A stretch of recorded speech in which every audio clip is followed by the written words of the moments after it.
Hello, everyone. Welcome to Lessons in Learning, Two Tales of the Knowledge Management Journey.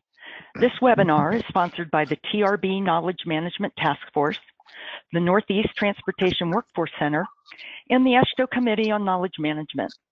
I'm Becky Burke of the Maryland Department of Transportation State Highway Administration, and I'll be your moderator today.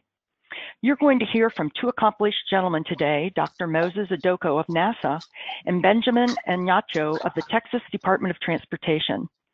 They will tell you their stories of how knowledge management cultures were implemented in their agencies.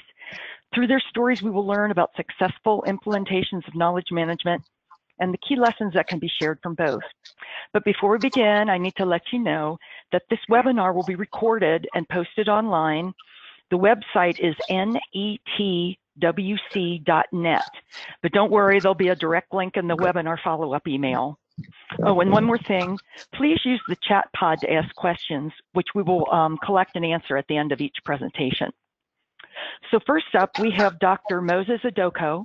He's the Deputy Chief Knowledge Officer of the NASA Goddard Space Flight Center. He's also the coordinator of the Goddard Senior Fellowship Program, a scientific and technical advisory committee that advises the center director on issues related to science, technology and engineering research, policy, strategy, and innovative solutions.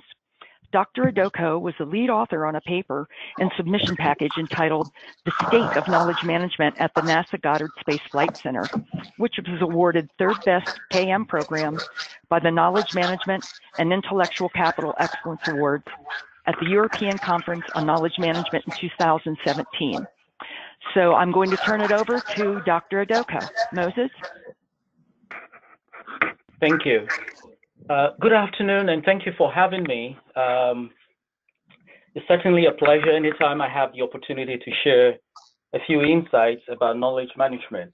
And the first thing that I want to say about my background and my current role is that I'm very passionate. My background is actually in systems engineering, aerospace systems engineering, but I'm very passionate. What really drove me to KM is that I'm very passionate about the strategic value of knowledge. And when I say strategic value of knowledge, I'm referring to critical knowledge that can be leveraged to enable mission success. And so critical path, we have critical path to project success. And we also do know that there are certain sets of knowledge attributes that really drives mission success and project success. So this is the area of KM that really attracted me to the discipline of knowledge management. On your slides, you will see what I call the outline to guide my presentation this afternoon. I'll be giving you a very brief overview, sort of the NASA enterprise, a strategic overview of the agency, and then get into KM at NASA, look at KM implementation at my center, the NASA GSFC, and then of course touch on some of the core KM practices that we have implemented over the years. What is really important and I think beneficial to this conversation is what we have learned, which is why I want to probably do this sharing, what we have learned so far, and then we get into the Q&A session of the presentation.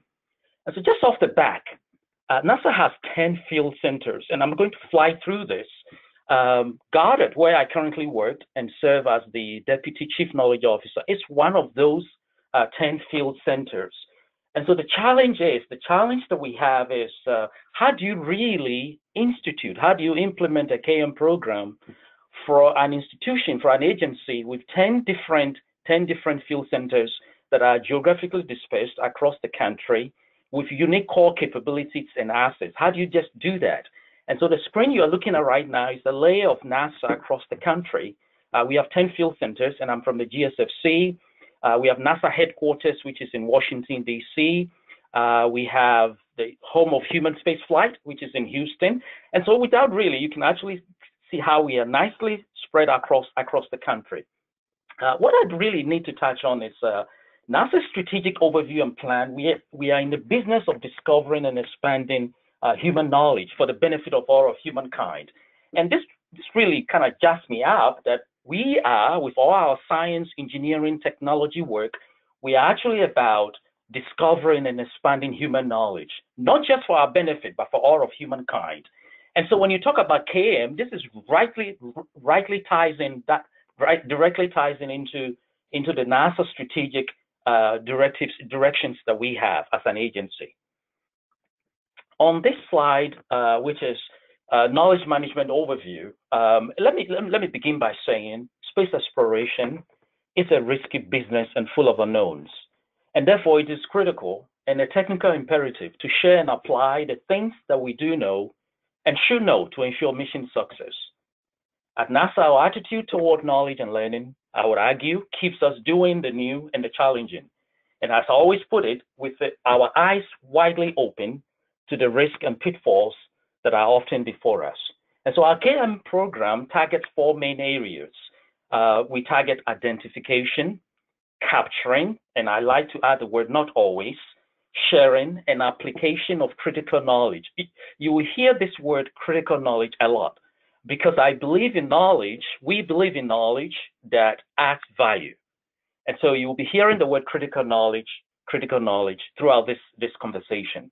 The other thing, key thing that I want you to identify, which I will get into, is what we call learning at the local levels, and I'll define what that means shortly. There's something at NASA, we have this notion and called federated approach to knowledge management. And what does that really mean when we say federated approach to knowledge management? This whole concept came about because we realized we have a very big challenge, which is how do you implement a KM strategy for a geographically dispersed field centers with unique core missions, capabilities, and different mission execution assets.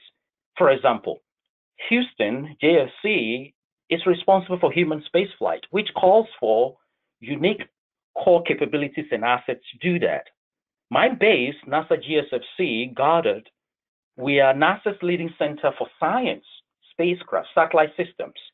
And so we have unique, there's a unique difference between how we approach our mission. And therefore, how do you implement a KM strategy for different centers that have different projects to execute?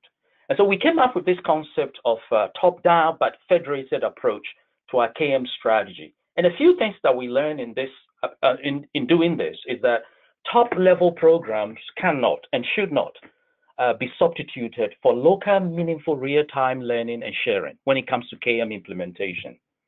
And what the other thing we pick up is that organizations, technical organizations, particularly technical organizations, attempting to push KM shouldn't do that. If you attempt to do that, you will run into serious obstacles. And so our KM policy, our KM strategy as an agency is based on a broad policy framework that we intentionally stay away or precludes the prescribing of KM requirements and procedures for our field centers and projects. And I'll get into that. In other words, our policy from the top down for doing KM simply defines the what is the what of KM, and stays away from the how to do it. The field centers, the implementation centers, then comes in and fill in the gap on how they have to do it based on local needs, based on local challenges, and based on local strategies. And so this is how we came up with this whole notion of the federated approach to our KM strategy. The agency level, which is headquarters level, comes in with what is NASA's position or NASA's framework for doing knowledge management. And so when you look at it, our policy directive for KM simply stops at that level and leaves the how to the field centers and the projects to implement. And this is has been working very well for us. And the next slide, we have these 4 key areas, which are very, I will say these are the pillars. Our strategic approach to KM implementation at NASA rests on these 4 pillars. 1, to identify, to retain, and share. And identify, I do often like to add this word, identify from the clutter. When you talk of knowledge, when you talk of data, when you talk of information, we have a lot of them, petabytes, gigabytes, name it. So how do you really identify critical knowledge, strategic knowledge that drives mission success, that enable project success? And so this is an undertaking, a big undertaking in itself. And so our KM policy rests on these 4 areas. First, we have to identify what really qualifies to be critical knowledge. And then the second element is retain, to retain the critical and the most important components of this knowledge set that can help us to achieve mission success. And then the third is share. We share the aspects that drive mission success and reduce and to prevent mistakes and to improve. And then the last point, which is improvement, it's this the continuous loop. While doing the identification, retaining, and sharing, all of it aim at improving the way we do business, the way we implement our missions.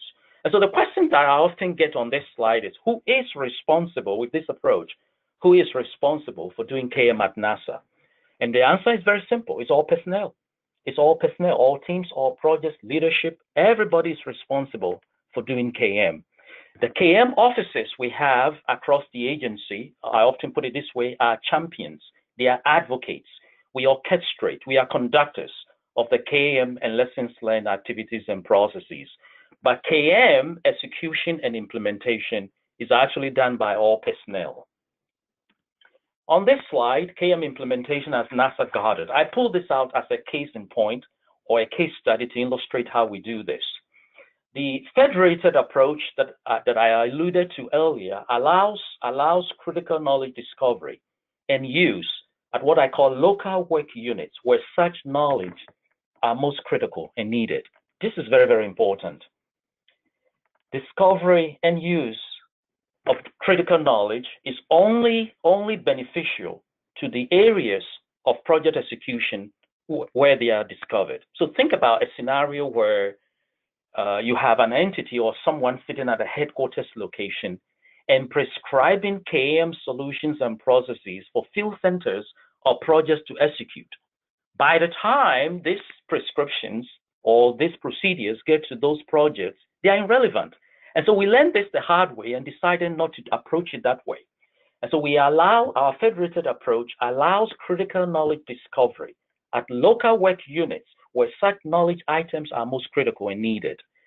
In so doing, there is this intrinsic motivation and drive by those local work units, execution units, to continue discovering critical knowledge and using it to improve their technical capability and intellectual capacity at that very unit where it is most needed. These two areas are very, very important within the federated approach. Getting local work units to actually be involved and to influence what really goes into what constitutes critical knowledge for project execution. It affords this approach, again, it affords our employees and practitioners the unique opportunity to lead and influence, this is big, influence critical knowledge definition, capture, sharing, and application. And the answer is why? And the response is very simple. It is at these local work units that the value of those knowledge pieces, nuggets, can be appreciated. Those are the entities, those are the units that really knows what is critical to their execution, to that aspect of the system that they own. And so this approach is really very, very relevant, and it's been working for us thus far. On this slide, I have 4 bullets that really, what have we learned? Lesson number 1. We have learned that in order to be successful, you need a relevant KM strategy. What does that mean? A relevant strategy means be very careful how you go about designing and instituting your KM strategy. We literally shy away from top down because we realize it won't work. Why wouldn't it work? Because we have very unique capabilities. We don't have kind of one uniform defined mission that can be met by one KM approach. And so we shy away from a top-down prescribed solution and went to the federated approach, allowing the field centers that are dispersed across the countries, projects that are all over the map, looking at different space exploration components to define how KM can be of value to them. And so it's very important, lesson number 1, it's very important to identify and define your KM strategy. And the key word here is relevant KM strategy. Lesson number 2, top-down or directed KM programs do not substitute for local meaningful learning and sharing. This is also very important. You can prescribe from the top, from a headquarters location, all you want.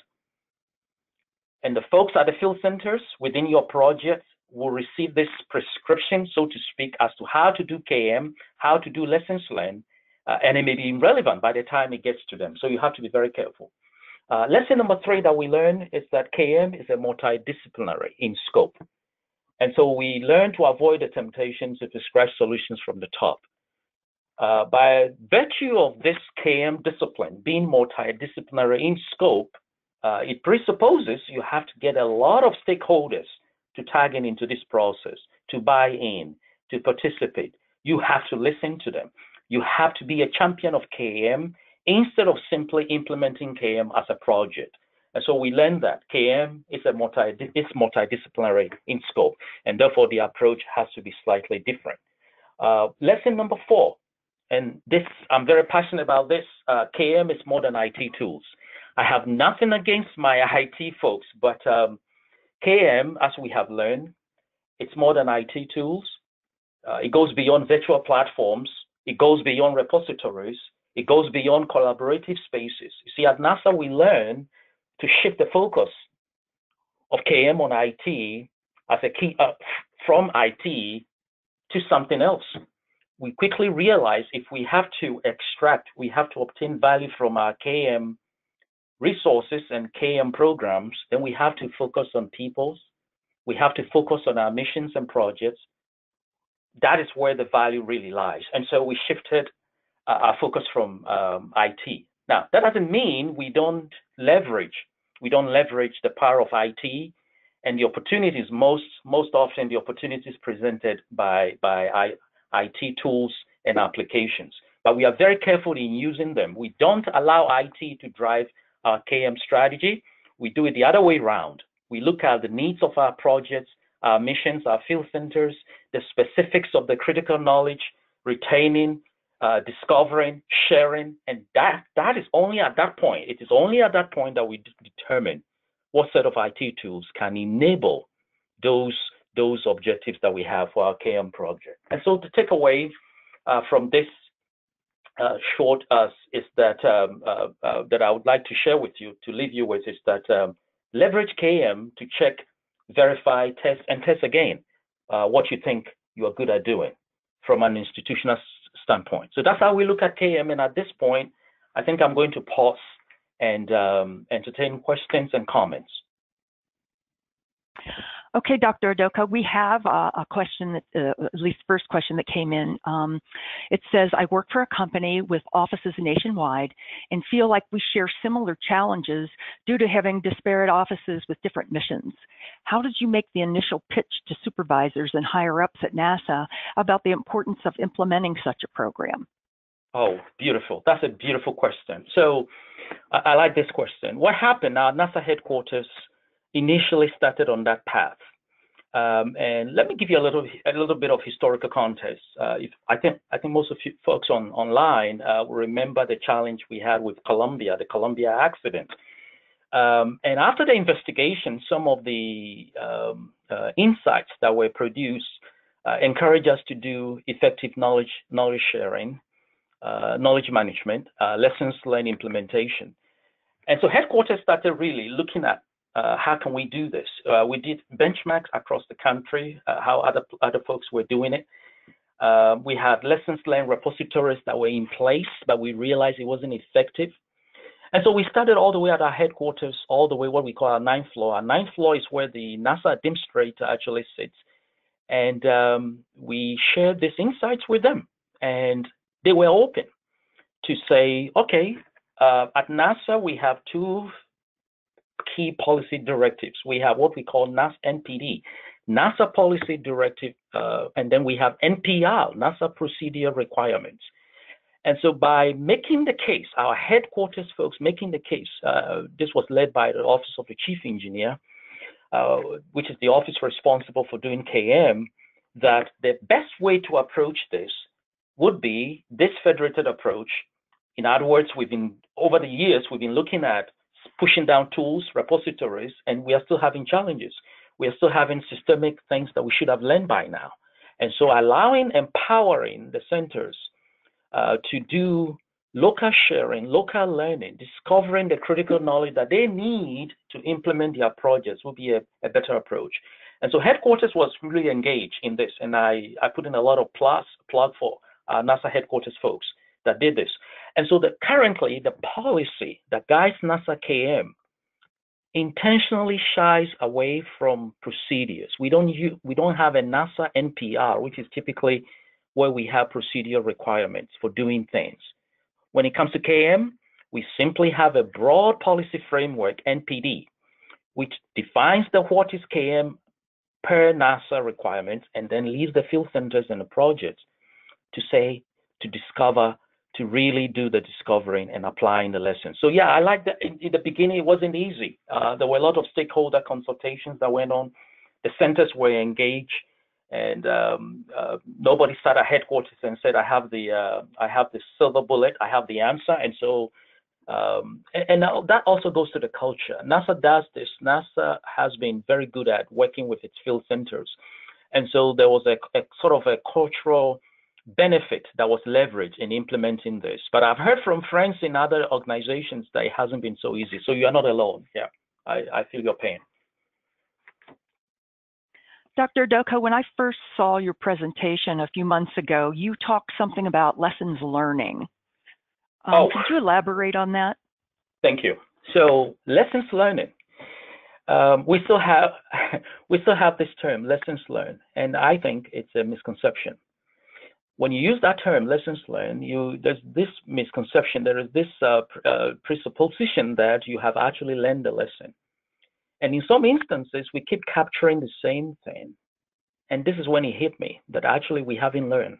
And so I prefer to call these things lessons noted, lessons captured, or lessons learning, lessons that are still in the learning process, right? So, and that goes for many places, but it will be really hard to get the discipline of KM to really revisit this term, lessons learned. Lessons learned is written in the past tense, and I think it's very confusing. How can you have learned, how would you even argue that you have learned a lesson when you keep repeating as an institution? You keep repeating the same mistake. So it's a challenge. It's really a challenge.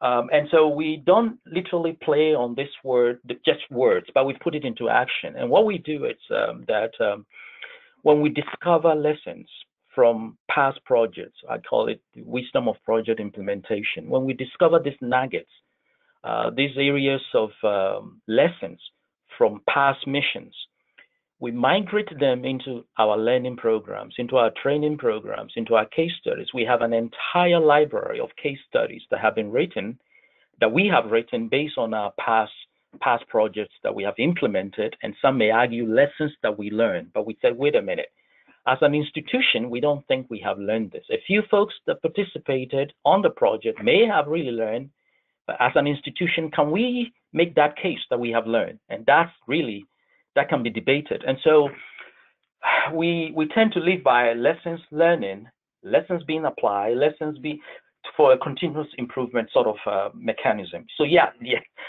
thanks for reminding me. Yeah, lessons learning. I'll prefer to say lessons learning than to say lessons learned, unless you can prove to me that as an institution, you're doing work differently. Some of those cultural challenges have been fixed. You don't have those challenges anymore. You're not making systemic mistakes. And then at that point, we can come out and say, historically speaking, 10, 15 years ago, we made this mistake and we learned this, and we are not seeing it again as an institution. And so then at that point, you can say, we have learned, lesson learned. But at this point, the kinds of issues that we are struggling with when it comes to KM, mission execution, implementation, and what we are capturing to train and improve our systems, our workforce systems, I would argue, in most cases, we are still learning. Thank you very much. I don't see any more questions. So, and because of time, I'm going to thank Dr. Adoko, and we're going to move on to Benjamin Ignacio. Ben is a quintessential project manager and a pedagogue, a knowledge management facilitator, and momentum builder with more than 25 years of results-driven leadership experience in managing complex programs and projects. He is a senior project manager at TxDOT, Strategic Planning Division, where he manages business processes improvement projects that save the agency millions of dollars. He designed and deployed an extremely successful enterprise-wide knowledge management program, mentoring 51 communities of practice, developed knowledge capturing and knowledge fair and cafe programs that have received national recognition. I would like to introduce you to Benjamin Ignacio, and Ben, take it away. Thank you so much, Becky. Can you all hear my voice? Yes. My voice? Yes, we can hear you. Okay. Thank you so much. It is a high bar to follow after Dr. Moses. Thank you so much for your presentation. I learned some from your last presentation at the AASHTO conference. Yes, thank you. By no means will you compare TxDOT with NASA. We are still at a baby stage. Everything that has been done since the past 2 years. And today, what I'm going to do specifically is to tell you some stories on how we increase the momentum. I'm sure some of you on this call today will want to know how you can move from point A to point B. Somebody asked the last question, how do you get the buy-in of management? And that's basically what I'm going to try to let you know. What is the missing point? What is the missing link? Where do you start? And in my opinion, I find Knowledge Cafe as that very next step to be able to galvanize the people, bring them into a casual format where silos are discussed, how to break silos. That is my opinion, that Knowledge Cafe is one of those necessary tools, the starting point. I call it, for lack of a better word, a gateway drug to knowledge management. So today, I'm going to make this as quickly as possible. I may not read through all the slides. I have about 17 slides. And I'm going to have introduction, which I've just did, an overview, how we got here. And I will share with you Knowledge Fair and Cafe we did at TxDOT, some of the elements, components, practices, and how to move forward. So AASHTO asked us a question. There was a survey AASHTO sent us to respond to about the state of knowledge management in our organization.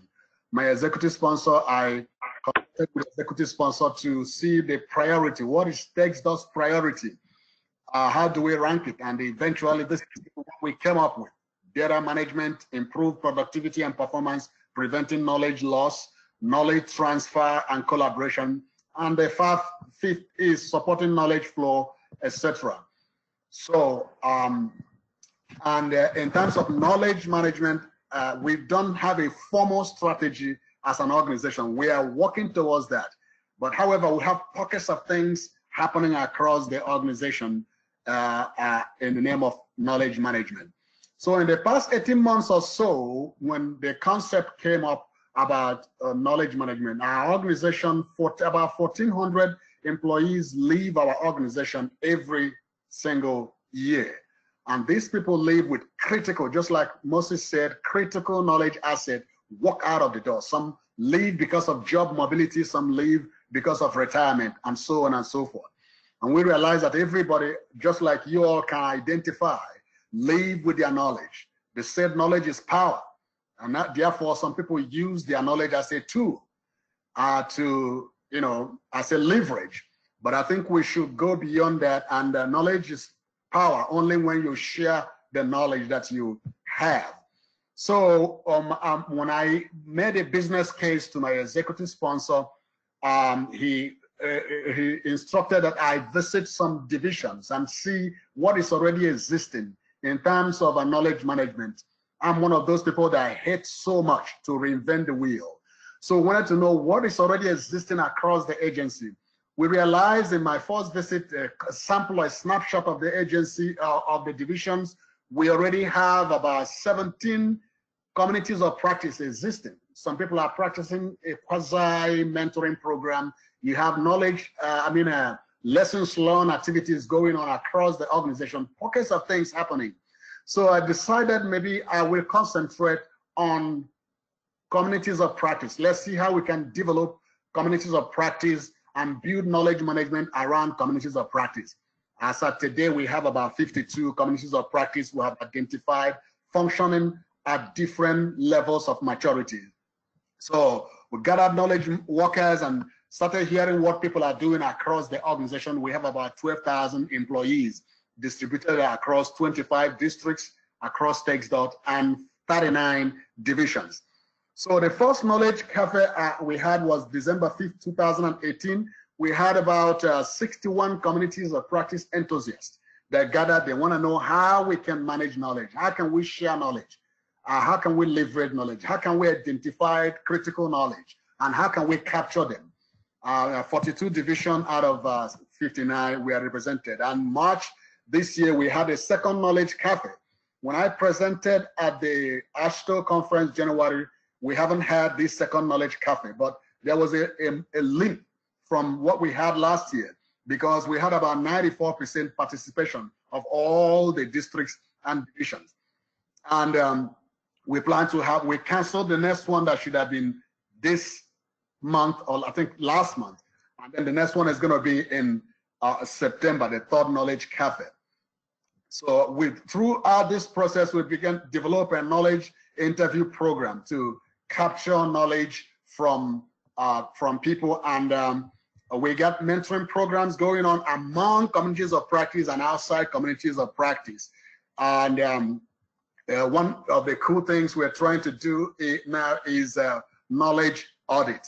Knowledge audit, we want to prioritize knowledge, know where the knowledge are, know what is critical and what is not critical, prioritize them and see how we can start capturing them through the knowledge interview program that we developed. So I don't want to go into the definitions of knowledge management and Knowledge Cafe, but Knowledge Cafe in simplicity, Knowledge Cafe, let me close this window here.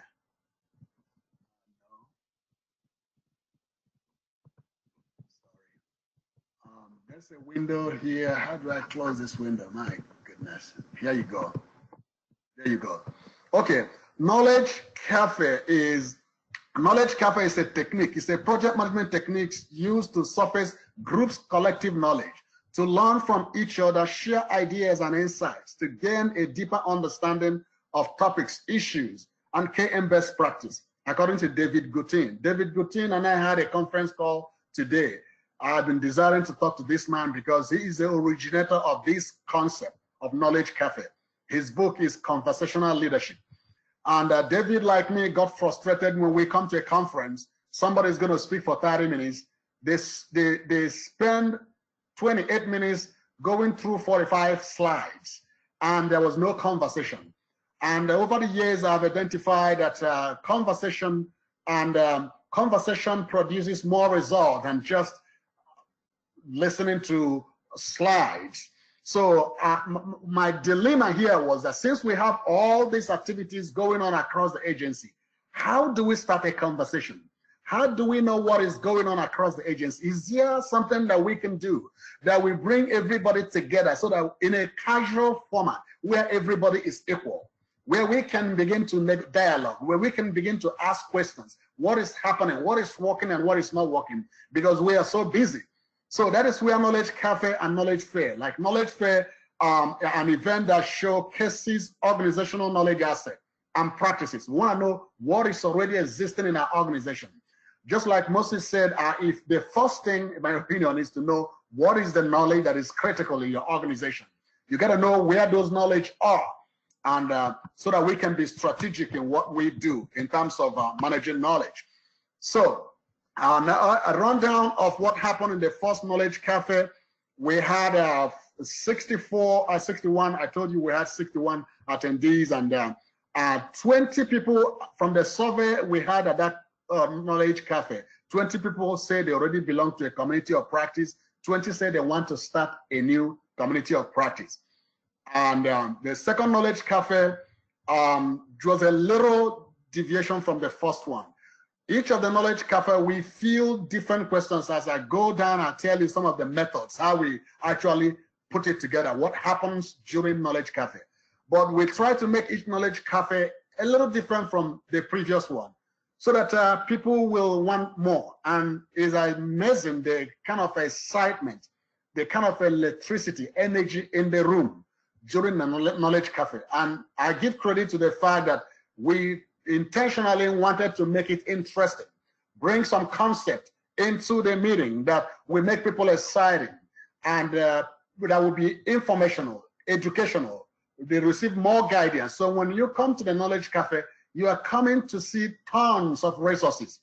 The last one, we invited Lenny Oman to be our guest speaker so that we can hear her voice, what's happening in her agency in Washington, D.C., Washington DOT. So this coming Knowledge Cafe we are having in September, we are trying to invite some other key leaders, knowledge management thoughts across in other agencies to hear what they are doing that will encourage our knowledge workers to delve deeper into knowledge management. So the last one we had, we emphasized on knowledge capturing. So the questions during the Knowledge Cafe were tailored around how do we capture knowledge? What are the knowledge you should capture? And like I said, and then what are the technology tools available across the enterprise? We were able to hear from people the different technology tools, collaboration tools they are using, how it is working, how it is not working, and then others can know where the resources are throughout the process. So Knowledge Cafe, in my definition, is a conceptual home base for knowledge management. It is as simple as a corner cafe. That is an unstructured and interactive ecosystem for sharing and rejuvenating knowledge. So in a Knowledge Cafe, it is driven, according to David Gotin, it is driven by a powerful question. We throw a question and let people sit in small tables, around small tables, and discuss. And then nobody is an expert. We like to lay the foundation that in the Knowledge Cafe, nobody is an expert. Just you have an opinion at the table. It is informal.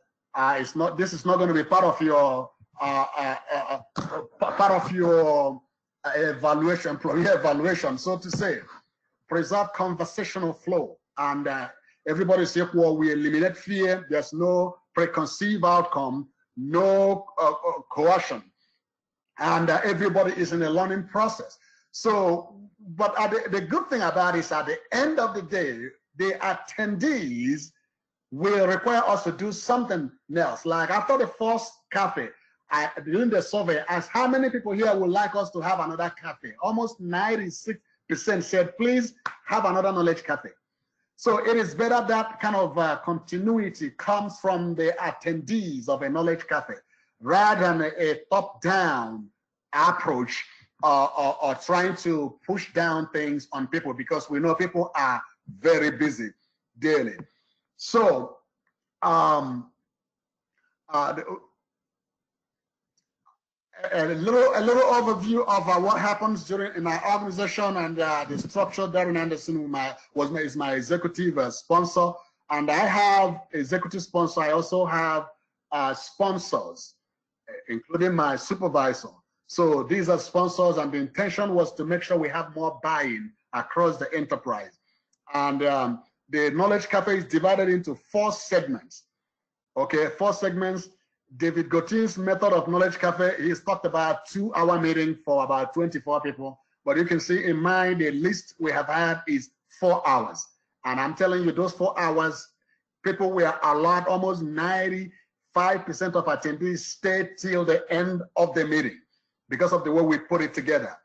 The executive sponsor participated the last one. The first one we had in December, he gave us a video, welcome video.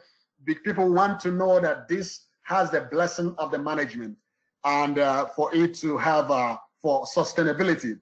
Where introduction of attendees through interactive survey and overview of knowledge management, community of practice. Some of the communities of practice that are very prominent in our organization, we give them opportunity to share their success stories, their lessons learned, so that others can learn. We had testimonials from the pilot. We have a pilot program. We chose a few community of practice to make sure that we develop them. They become a model for others to follow. So we give them opportunity to share success story of what's happening during the Knowledge Cafe. We featured COP fitness test, tools and guidance on how to start your community of practice. And the last one we even had 18 people volunteered to be interviewed in our knowledge interview program. So in a nutshell, this is the way it is broken down. Part 2, this is just one of the parts. We have 4 parts to the Knowledge Cafe that we designed. Part 2, for instance, KM testimony. We started with a testimony. Somebody gave success story of KM, how KM is working in their division or district or in their community of practice. The first question we asked was what are knowledge management techniques and tools at work in your workspace? We broke people into groups and gave them about 10-15 minutes to discuss. And when they finish discussing, deliberating in their groups, we come together, and each table we have a summary. You can see ideas flowing from every angle. It is endless. It's endless. We hear what people are doing that we don't even have a clue happening across the organization. And then after the summary, then part 3 question, we ask questions like, when creating a knowledge culture, what are the barriers to knowledge sharing in your organization, and how do you overcome it? And we also put people in groups, and after discussion, they come back and summarize. So this is just the format. It's as simple as this. It's not complicated. We want to break it down, make it easy. For me as the moderator, it is better if it's a 30-minute meeting, the moderator will speak for 5-10 minutes and let people discuss in the table. Conversational, in my opinion, is the winning key. So after this, both the first and the second Knowledge Cafe that we had, there was an increase in momentum. We had lots of energy in the room, and we had several senior leadership members that participated. The last one, we had 2 people from administration that participated during the Knowledge Cafe, which is cool, in my opinion. And the majority of the attendees, we asked us what next, just like Moses mentioned a while back when he was presenting. People want me, people have not ceased asking me, Ben, just tell us step by step what to do. We don't want to be prescriptive to tell people, you do X, Y, Z, because it's not sustainable. It's not going to work. It's because every division is different from another division. Every division is unique. Every district is unique. So it is better that people get a principle and tailor it according to their culture, according to their divisions and units. And our role here is to provide guidance. When I say I'm here to provide you every guidance that you need to make sure that your knowledge management activities are operational and working. Your community of practice is functional. Some people say, okay, we are developing our charter. Can you help us? Sure, I help you. I give you a template. If you want me to review it, I review it. If you want me to come and talk to your staff meeting, talk to them about the importance of knowledge management, I can do that. I can help you facilitate. But I am not going to give them specific instruction on what to do, 7 steps on how to do this. Even though there is so much urge, there's so much pressure from people that we do that. And the takeaways, don't waste your time without a strong sponsor or executive sponsor.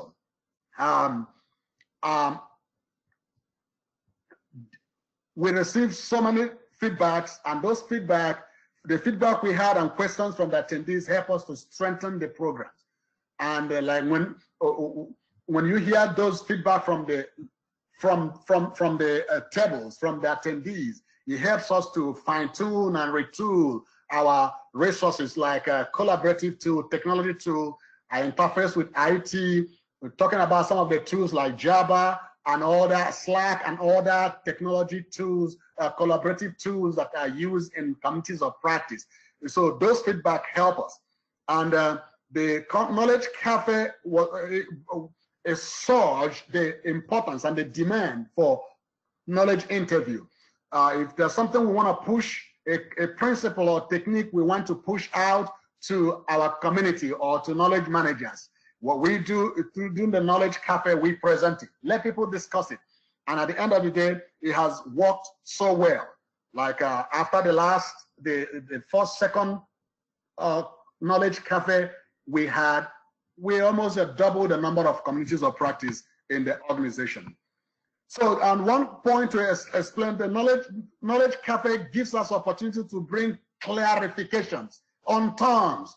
Some people, the first question I normally ask during the knowledge cafe is, what do you know? What do you define knowledge management? And you can hear about dozens of different types of definition, how people feel about knowledge management. Some people think it's information management. So during knowledge cafe, you will use it to bring clarification to some of the knowledge management terms and confusion. Some people think knowledge management is all about succession planning. Some people think it's workforce planning. It is not. It's not information management. It is different. We're able to bring clarification through this tool. And this is a sample of the COP fitness test. We surveyed, we gave this to attendees. Where do you think your community of practice is? I want to warn here that what works for our organization may not work for you, because I'm using community of practice because I thought that we had the propensity to advance in knowledge management in our organization through community of practice. It does not mean the same thing will work in yours. Maybe succession planning will work for you. Maybe lessons learned or lessons learned may be the tool that work for you, but you got to identify what is already existing in your organization and how to break the silos to know what is existing, in my opinion, is this knowledge cafe tool or technique. These are some of the surveys that I featured during my knowledge cafe. Sharing, knowledge sharing. I asked people, how often do you share knowledge?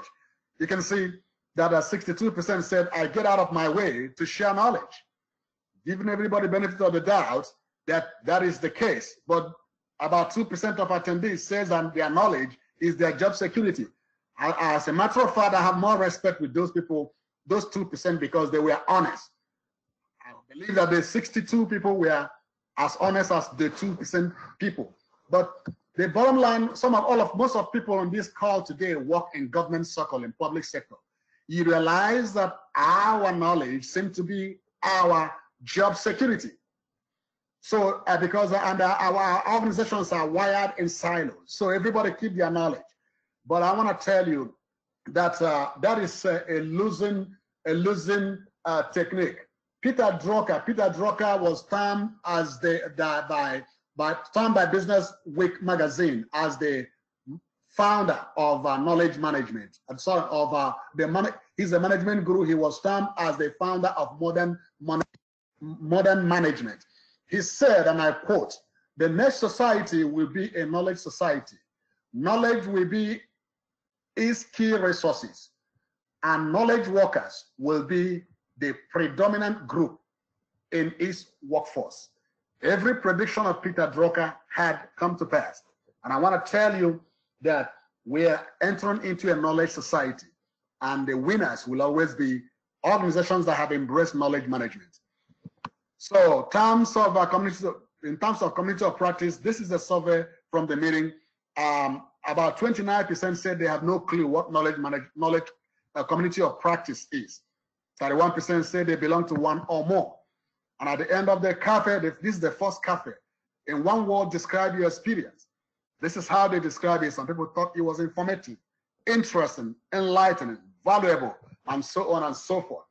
How do you assess this knowledge cafe today? And overall assessment, 4.5 over 5. I like to attend the next knowledge cafe, but 90% say they like to attend one. This made us to plan the next one, and the next one, and the next one.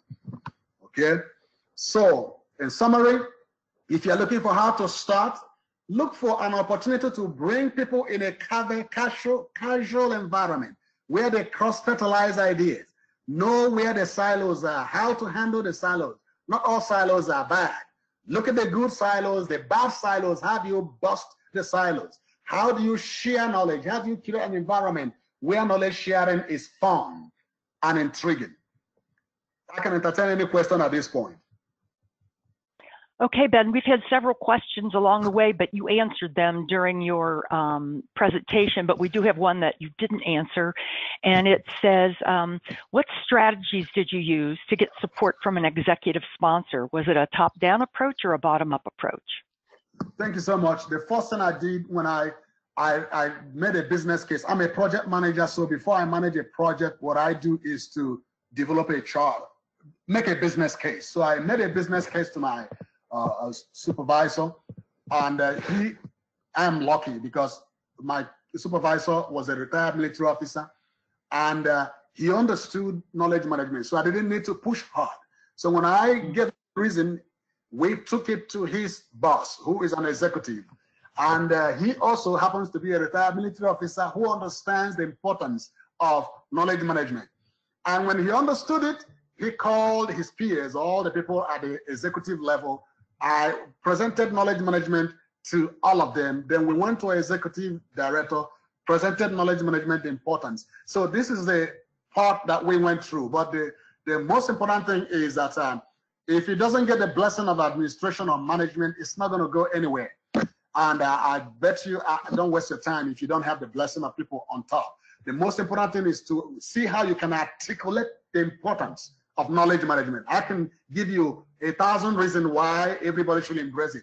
When I tell my organization, I use statistics I got from human resources to tell them how many people who are leaving our organization every day. And what do we do? That knowledge management is a solution. It is indisputable. Okay. Well, we had another question. What was the makeup of the Knowledge Cafe folks? Was it all supervisors? Was it a vertical slice? It was amazing. I remember when I sent out the invitation, some district engineers, I remember about 2-3 district engineers who were going to send their assistant. When I talked to them and shared with them about the importance of the meeting, they said, oh, I'm going to come. I was going to send somebody. I came myself. So it was a mixture of people who are in leadership, mid-level, and somewhere in between. So we have, and that's why actually it gained prominence, because we had people from the rank and file and people in management top involved. Like I mentioned earlier, we have 2 people from the administration that participated the last one. And the next one of the, in fact, specifically our chief, the person in charge of our communication had admonished that the next community knowledge cafe, we should invite all the people in the administration to participate. We're working towards that to see if it will be possible for them to participate in our next one. I don't know if that answers your question. Yes, I think it did. We have another question here. How were all the ideas that came out during the Knowledge Cafe captured and synthesized?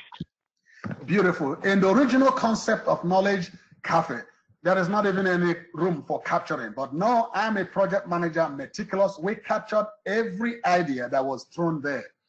I believe that when you tell people you're going to listen, you hear their voices. When you hear their voices, you implement them. So we actually took notes of all the groups, the discussion in the groups. We compile them and disseminate them to all the attendees. And we have a site that we call Knowledge Cafe site, which is a repository for all the knowledge management ideas, tools, past meeting event presentations, links to external bodies, resources. So we put them there and send the link to all the attendees. Just to the attendees, or does anything go out to all employees? No, we do not send it to all employees. We send it to all the attendees, because like I told you, we have 94% of all the districts and divisions represented. That means like almost everybody in the agency is represented, represented in the Knowledge Cafe. So we don't push out message to everyone. We are not there yet. I hope that when we have an enterprise strategy, that message will actually come from our executive director. It will now be able, we can now push message to everyone, but we don't push message to everyone. We push it to only those who have signed up, who are participating in all divisions and districts. That's wonderful. We don't have any more questions here, but thank you so much. You did a great job. Both of you did a great job, and I was very excited to have you both. To the participants, I hope you learned something today, and I'd like to thank you for participating.